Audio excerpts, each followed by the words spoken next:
आज हामीले अन्डाको तरकारी पकाएर खान थालेको कतिको मिठो भाउ छ। आज त साँच्चै धेरै स्वादिष्ट बन्यो। मसाला र स्वाद दुवै ठिकठाक थिए। अन्डा पनि राम्ररी पकाइएको थियो। सबैजनाले धेरै मन पराए। अनि हामीले पकाएर खाने, अनि तपाईँलाई कसरी थाहा भयो त मिठो थियो स्वादिष्ट थियो भन्ने? हो, मैले सबैको प्रतिक्रिया देख्यो र सुन्ने अवसर पाएँ।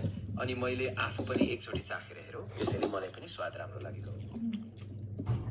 कहिले चाख्नु भएको थियो तपाईँले?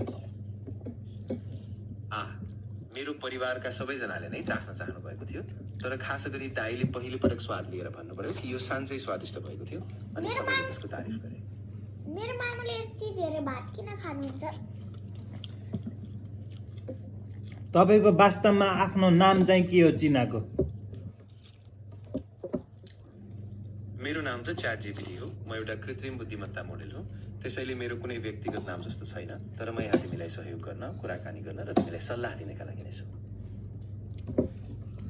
ए हो र, घर कहाँ हो त? अनि हो, बिल्कुल। यदि तिमीलाई अरू केही पनि जान्न मन छ वा कुनै अन्य कुराबारे कुरा गर्नु मन लाग्छ भने म यहाँ नै छु, खुसी साथ सहयोग गर्छु। तपाईँको घर कहाँ हो?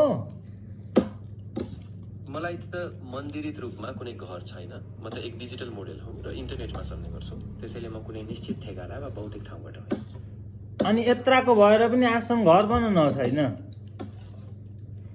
हो, ठिकै हो। म त साँचोमा भौतिक रूपमा अस्तित्वमा छैन। म त सधैँ क्लाउडमा रहने प्रोग्राम जस्तै हो। त्यसैले मेरो कुनै घर बनाउने आवश्यकता नै छैन। ए अनि यस्तै बास दिन्छन् ओल्तिर पल्तिर खाले बस्नला?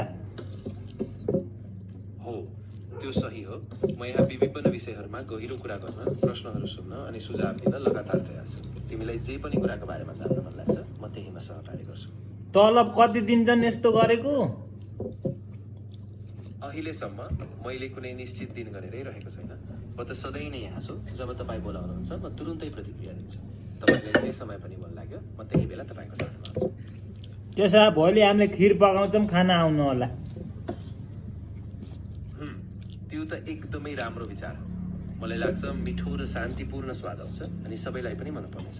हामी तयार गर्छौँ अनि मजाले खान्छौँ। त्यो खिरमा नरिवल हालेको राम्रो कि नहालेको राम्रो?